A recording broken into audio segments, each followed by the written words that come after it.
Exposição. Qual é o seu nome? Qual é o seu nome? O meu é Daniel, e o seu? Prazer. Provavelmente, essa é a pergunta que fazemos quando queremos conhecer alguém. Quando alguém se apresenta, está ali diante de você e se inicia, então, uma conversa, logo a pergunta que vem é: qual é o seu nome? No texto, vamos notar que é muito mais do que isso. É muito mais do que simplesmente saber quem é. No caso, não era nem o nome. Mas o que eu quero deixar aqui como algo a nós nos atentarmos é o quanto vale a vida de um eleito de Deus. Quanto vale? Quanto vale uma vida para Jesus Cristo? Quer saber quanto, irmãos? Vale um sacrifício perfeito. E numa cruz para pagar os nossos pecados. Foi mais do que perguntar um nome. Foi em busca de uma ovelha específica que fazia parte do seu rebanho. É isso que nós devemos nos atentar. Tem muitas lições no texto que nós vamos ler hoje. Jesus, ele faz um alto investimento na vida desse homem gadareno. Ele enfrentou primeiro a fúria do mar. É o contexto anterior. Depois, a fúria de um homem possesso. Então, o autor do Evangelho, Marcos, nos leva de um mar agitado a um homem agitado. Humanamente falando, até pelo próprio contexto, ambos eram indomáveis. Mas não para Jesus. Jesus subjugou tanto a fúria dos ventos e das águas, e também de um homem possesso. Vamos para a leitura do texto, Marcos capítulo 5. Hoje nós vamos ler dos versículos 1 a 20. Marcos capítulo 5, versículos 1 a 20.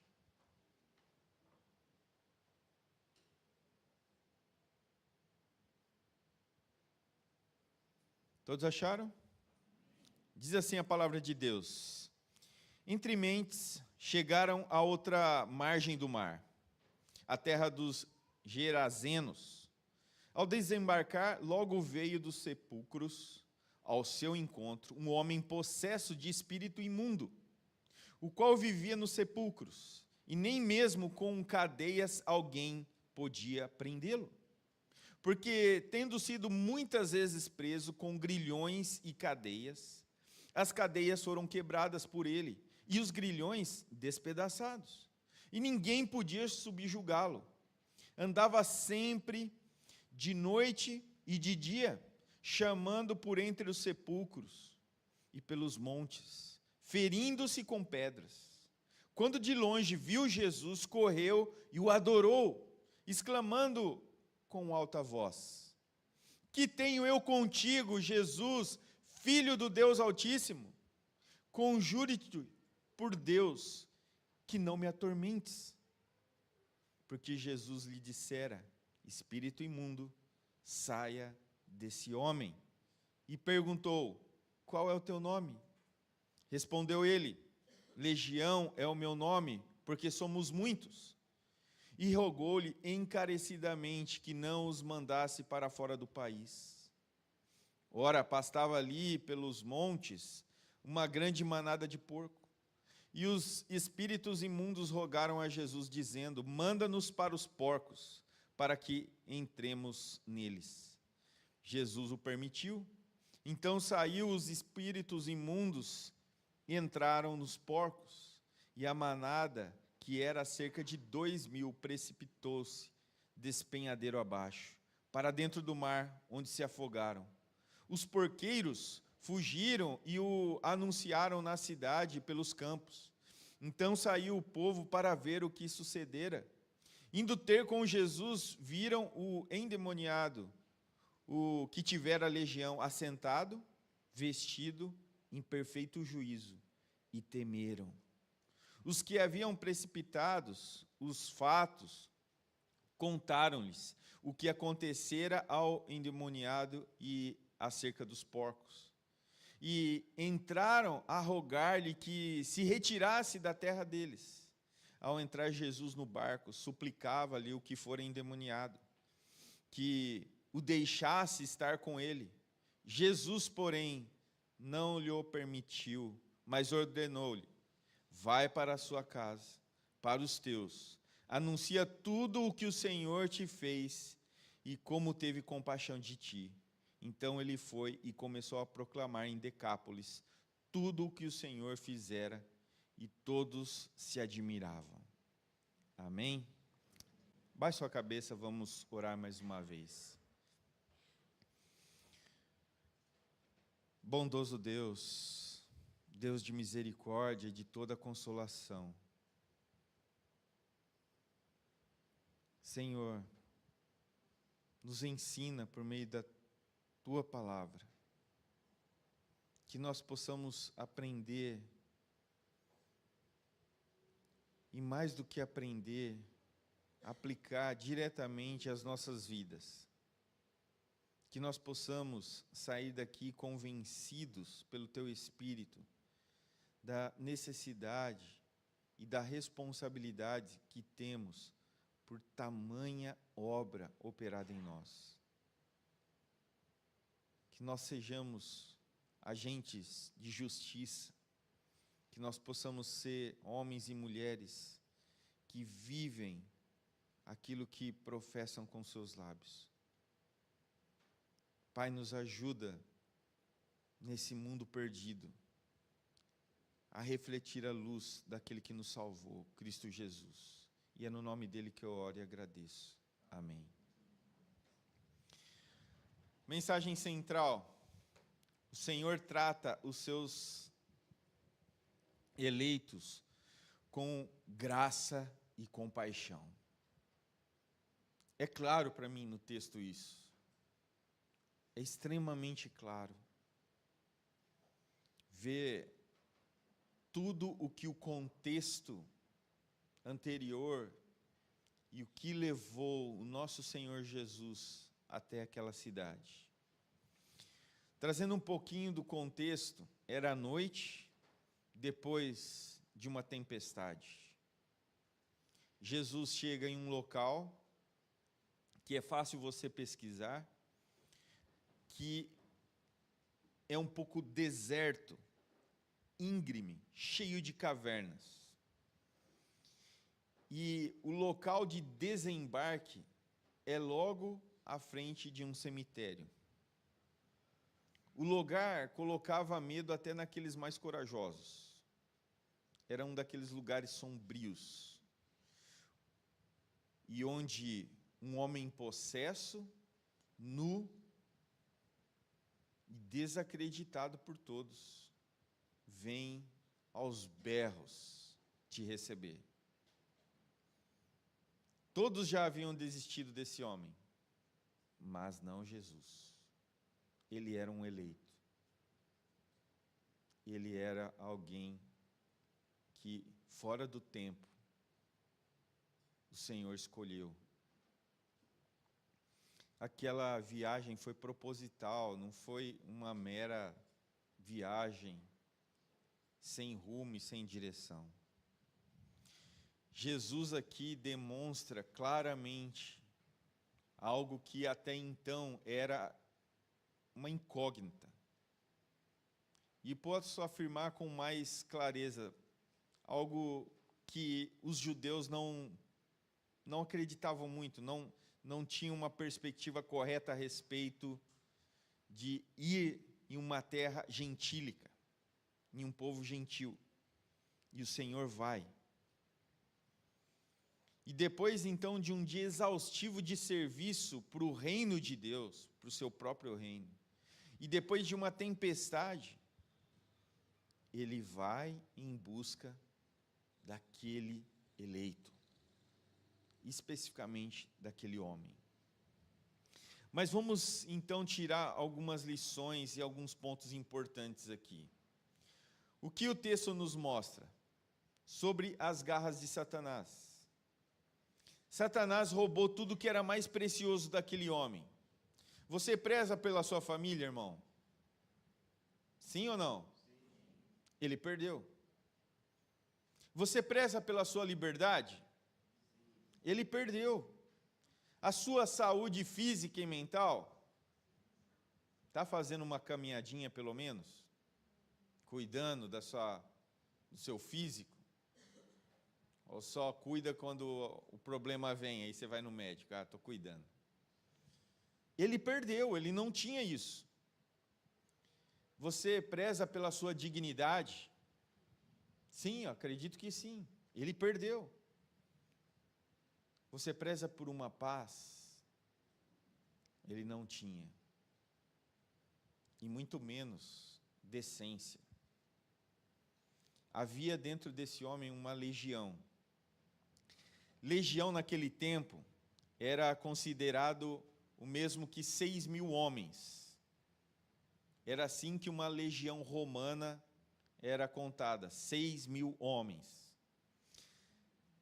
Nada infundia mais terror e dor para um povo quando uma legião de soldados romanos estava a caminho da sua cidade. O que ia acontecer ali era devastação total. Quando não morto, levado como escravo. Era isso que as legiões romanas faziam em pequenos vilarejos, em grandes cidades. Eles iam com uma única intenção: destruir tudo o que tinha ali. Tirar os seus espólios e fazer daquele povo um povo escravo.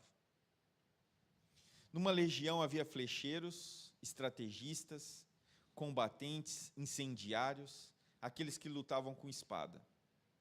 Por onde passavam, só um rastro de destruição e morte. Naquele tempo, uma legião romana era tida como algo irresistível. Não havia um povo, uma nação que pudesse resistir tamanha a força.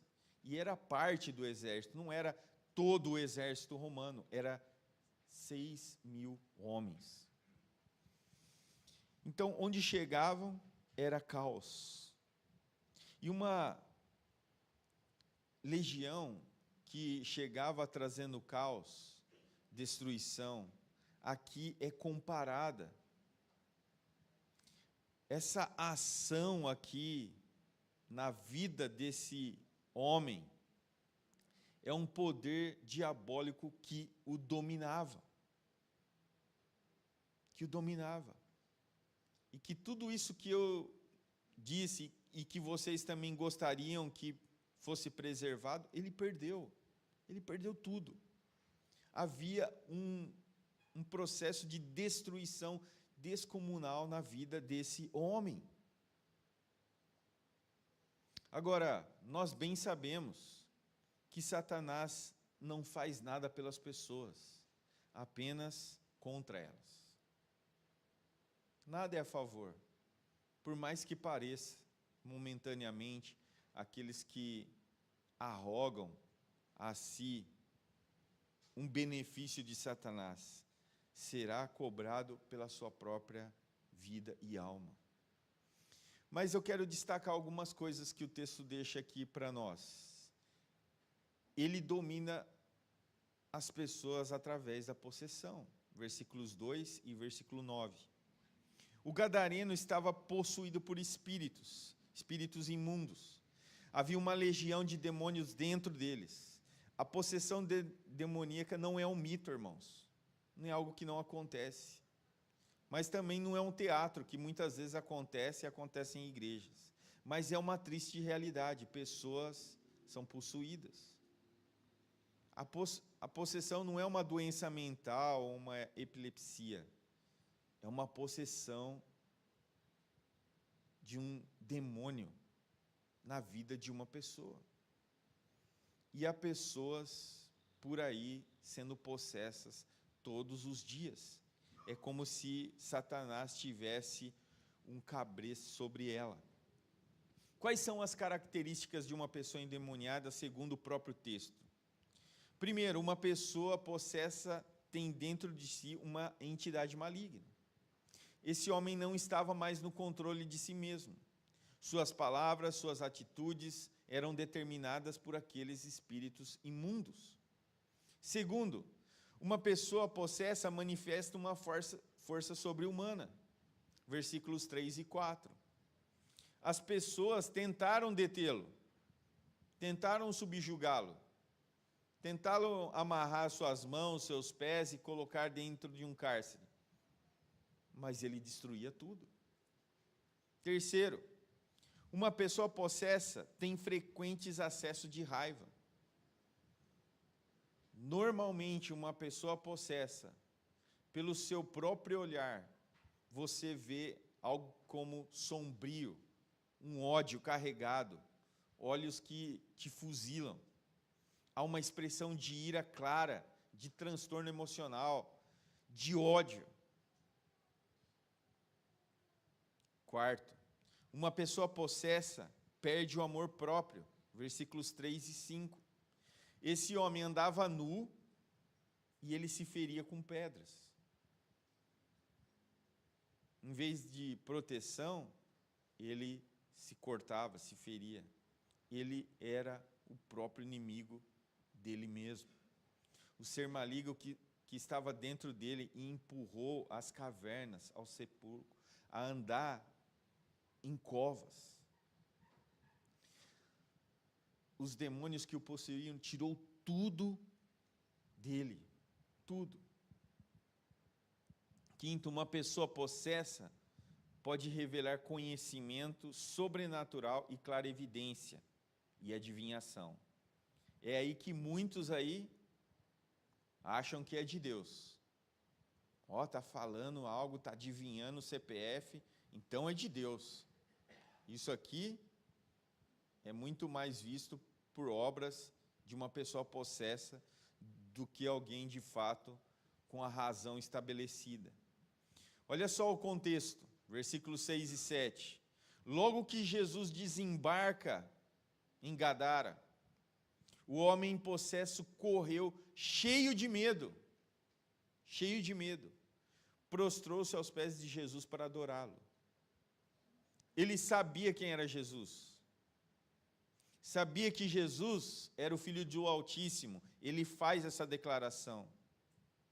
Ele sabia que Jesus tinha o poder de atormentá-lo, de expulsá-lo, de mandá-lo embora. Ele sabia. Os demônios creem na divindade de Cristo, na sua autoridade, no seu poder. Eles creem também nas penalidades que virão no juízo e no juízo eterno. A fé ortodoxa dos demônios é extremamente maior do que ditos teólogos liberais. Eles têm muitas certezas que um teólogo liberal joga de lado. Ah, não, Deus não pode ter feito isso. Mas eles sabem que pode. Ele chama Jesus de Filho do Altíssimo.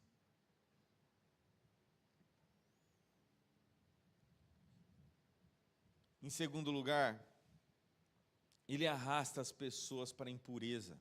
Versículos 2 e 3.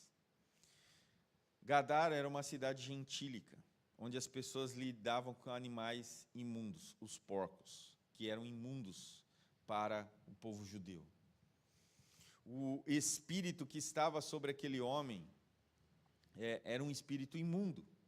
E por isso levou para um lugar imundo, para um cemitério, para viver em meio aos mortos. A impureza desse homem, para um judeu, era tríplice. Lembra que nós estamos olhando para um texto que está falando de algo a respeito diretamente dos costumes e da própria lei que os judeus viviam. Os judeus consideravam a terra dos pagãos imunda, Em seguida, onde havia sepulcros, também era imundo, e por fim, um gentil, ainda assim por cima, possesso. Era algo triplo de tudo que era ruim. Então, o efeito para aqueles que estavam olhando era de uma separação, de um abismo intransponível. Não pode um homem assim ser recuperado, ser salvo. Esses espíritos malignos levam as pessoas a se envolverem com tudo que é imundo. Quem pratica o pecado e vive nele é escravo do pecado. Quem vive na prática do pecado não é filho de Deus. Não é filho de Deus. A promiscuidade está atingindo níveis insuportáveis no nosso contexto aqui brasileiro. A imoralidade é algo que tem tomado proporções inimagináveis. Tudo passou a ser normal e aceito no meio da sociedade. A não ser que você tenha um pingo de senso de família, de moral, estou falando de um incrédulo, porque do contrário, tudo é aceito, tudo é normal. Agora nós, crentes, precisamos ter essa compreensão que nós precisamos manter a nossa moral, a nossa vida diante daquilo que é a vontade de Deus. Acredito eu que Sodoma e Gomorra está ficando já longe do que nós temos vivido nos nossos dias. A perversão sexual, a normalidade do sexo com crianças tem atingido a sociedade assim e as pessoas veem com naturalidade. Crianças que usam roupas que não são aceitáveis para uma família normal, onde os pais estão vendo que a sexualidade está sendo aflorada na tenra idade. É anormal isso. É inconcebível para uma família que preza pelos seus filhos. Nós temos visto isso tomando a sociedade de tal maneira que é impensável. Em terceiro lugar, ele torna as pessoas violentas, versículos 3 e 4. O endemoniado aqui constituiu-se um problema para a sua própria família e para a sociedade. Ele estava tão atormentado que nem os seus familiares o toleravam mais. A sociedade, menos ainda, porque era um homem indomável. Ele era como um animal selvagem. Resistia a qualquer tentativa de controle externo. Ninguém tolera e ninguém suporta.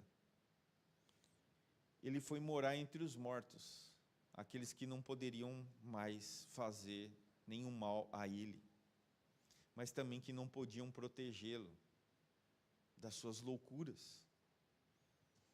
Ele estava nu entre os demônios e com pedras se cortando.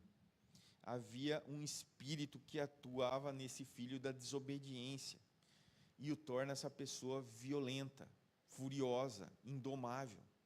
E nesses dias há também situações assim.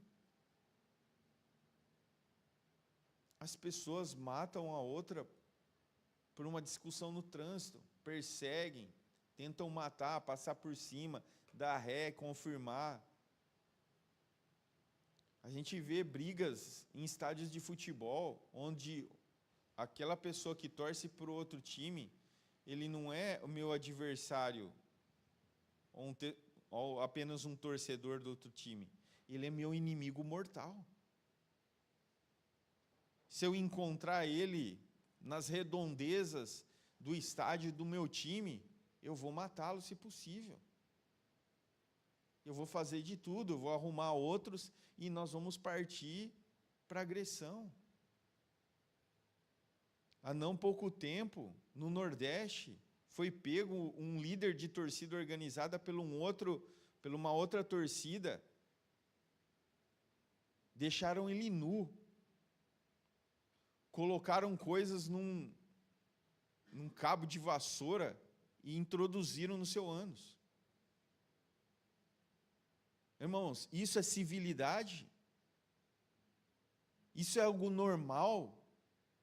Isso é algo que a gente pensa? Isso é um mundo caído, não está distante de nós, não. Eu estou falando de coisas do Brasil.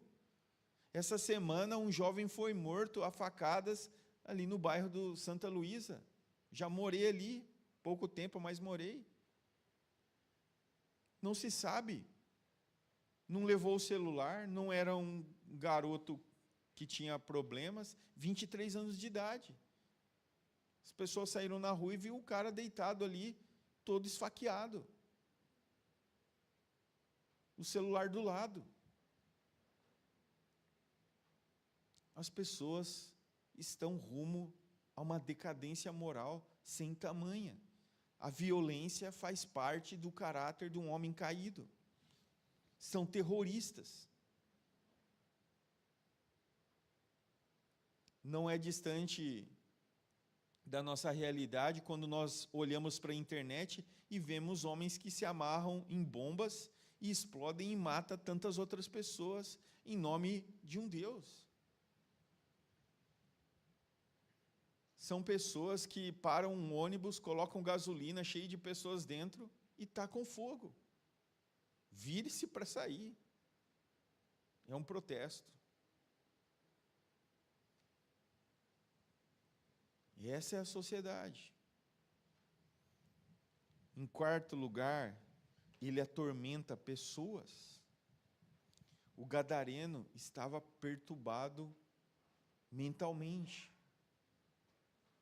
Ele andava à noite gritando. E de dia também atormentando as pessoas. Não havia descanso para sua mente e para o seu corpo.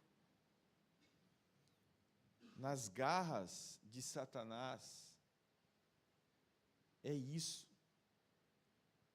É um caos total.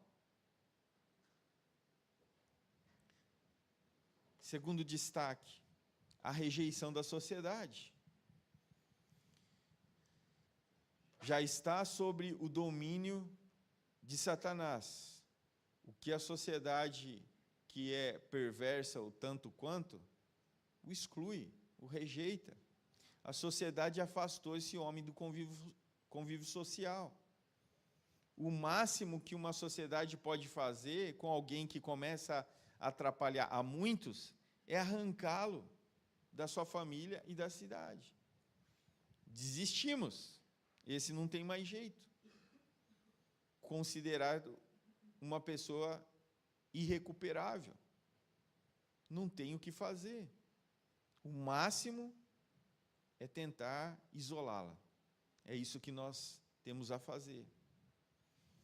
E quando nós falamos de presídio em sistema prisional, não pense, não acredite que aquilo vai melhorar uma vida de uma pessoa. Que vai ressoar. Isso, boa, obrigado. Não vai. ele não vai sair uma boa pessoa. A não ser que Cristo mude. Não vai ser o lugar. Não vai ser o programa. O que é mais fácil acontecer é ele sair pior. Porque agora ele tem mais conhecimentos. Ele arrumou grandes amigos ali que ensinaram novas travessuras a eles. E ele sai louco de vontade de as praticar.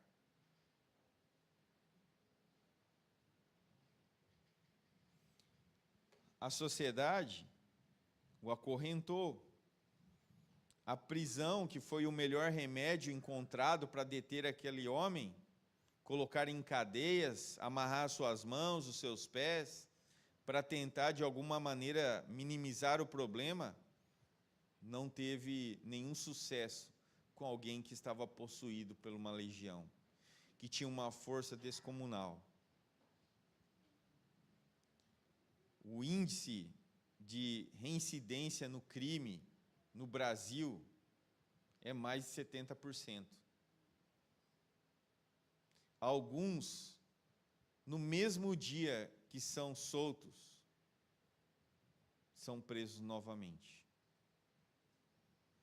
A sociedade não pode resolver o problema do pecado. A sociedade não consegue lidar com alguém que está sob o domínio de Satanás. Somente o Evangelho, somente Cristo transforma de fato. Somente Jesus liberta dessa prisão, dessa garra de Satanás.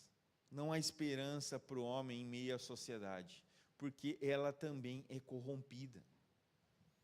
Em terceiro lugar, a sociedade tem um senso de valor corrompido. Olhando para o final ali, a sociedade de Gadara não apenas rejeitou o homem, como também não valorizou a obra que foi operada em sua vida, e menos ainda Cristo, porque eles o expulsaram, ou pediu para que ele não ficasse ali, porque eles amavam mais os seus porcos. Então não há senso em uma sociedade corrompida. Não há senso. Não há um senso comum que preze por aquilo que de fato é mais importante. Nem Jesus e nem esse homem transformado, para eles, era melhor do que os porcos. Terceira lição: o que Jesus fez pelo homem possesso. Em primeiro lugar, Jesus libertou esse homem da escravidão dos demônios. Versículos 6 a 15. Jesus manifestou o seu poder contra esses demônios. E os demônios reconheceram a autoridade de Jesus. E mediante a autoridade da palavra de Jesus, ele deixou, ou eles deixaram aquele homem. Cristo é o atormentador de demônios, é o libertador de homens possessos. Onde ele chega, os demônios tremem e fogem. Satanás até tentou atrapalhar a viagem de Jesus, mas foi mal sucedida. Tentou impedir que ele chegasse em Gadara, mas não conseguiu. Mas em vez de intimidá-lo, Jesus espalha o terror entre aqueles que são o seu adversário. Eles precisam fugir. Eles precisam entrar em porcos e se precipitarem em um abismo. É isso que acontece.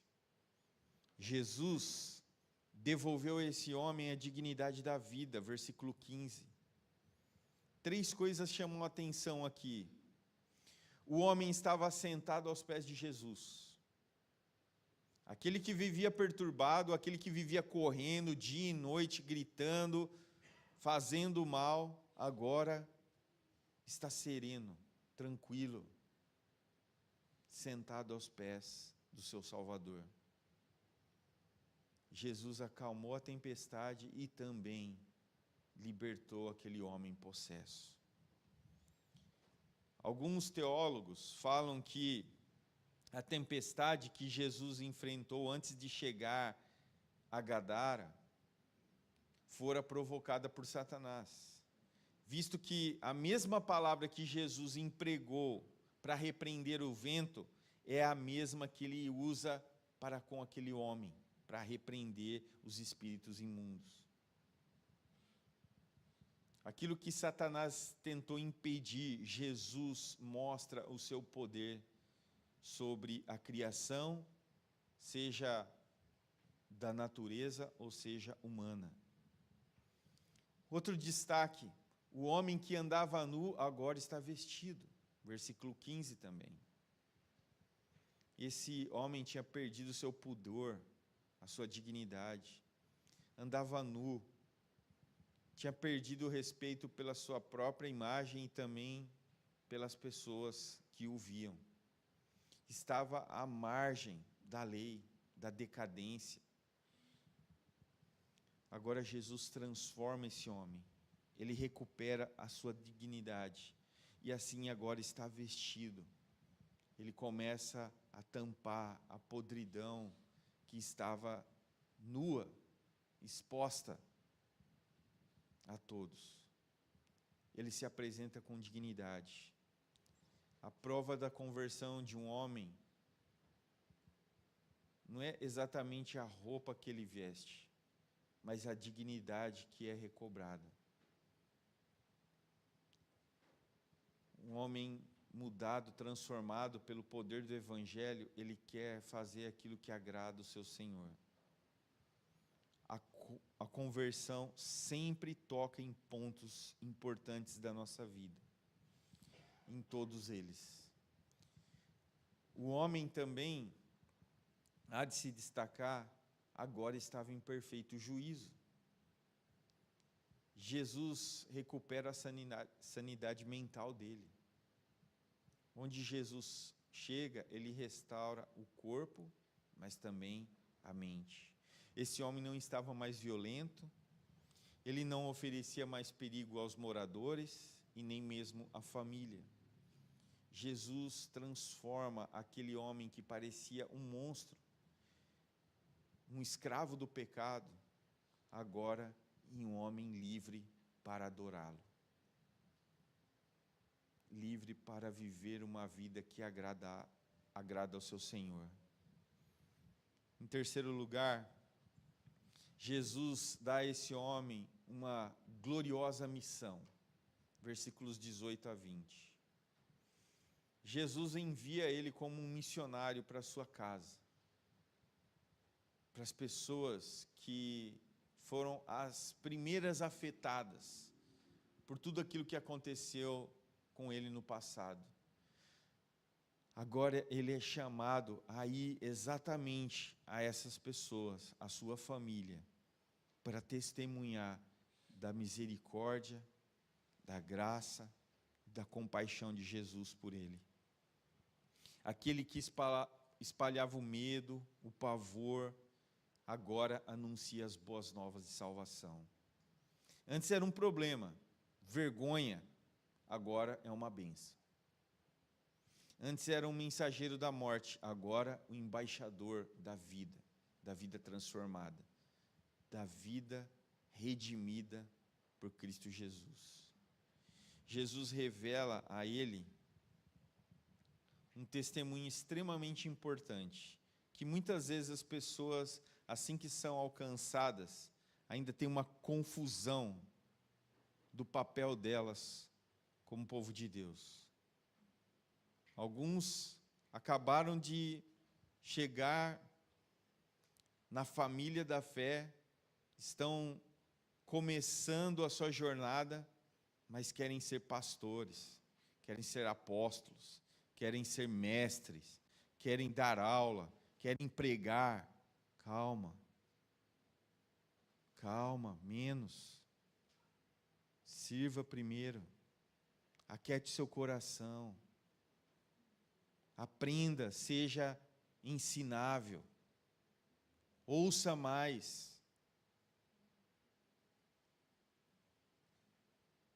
O primeiro campo missionário é o próprio lar.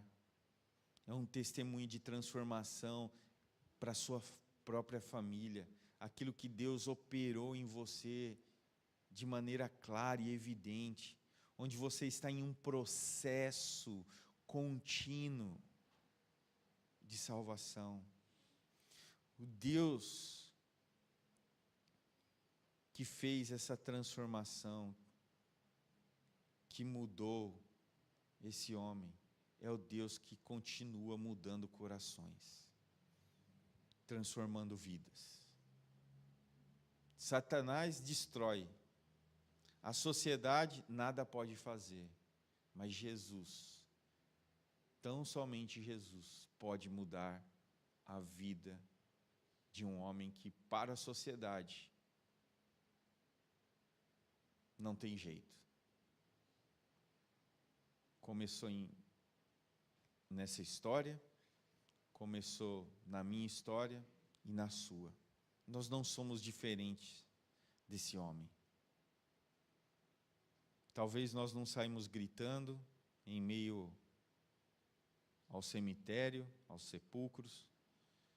Talvez nós não demonstramos nenhum tipo de possessão, mas ainda assim, tanto eu como você, eu posso afirmar, estávamos sob a garra de Satanás. E o fim nosso era receber a ira de Deus. Mas a graça de Deus nos alcançou. A sua misericórdia e compaixão nos fez como esse homem gadareno, transformou.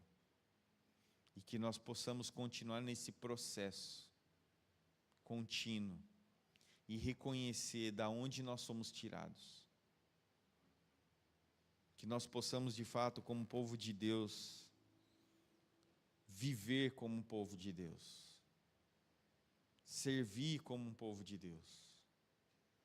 Ser um reflexo da ação de Deus nesse mundo perdido, irmãos, que se corrompe a cada dia.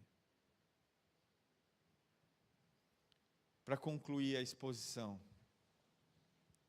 os gadarenos rejeitaram a Jesus, mas Jesus não desistiu deles.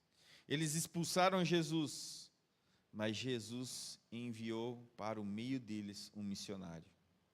O Senhor não nos trata de conformidade com os nossos pecados. Não nos trata. Nem o gadareno, nem eu, nem você merecia, mas a sua misericórdia e a sua graça foram derramadas sobre nós. Por isso, levante-se. Sério? E louvem de todo o coração.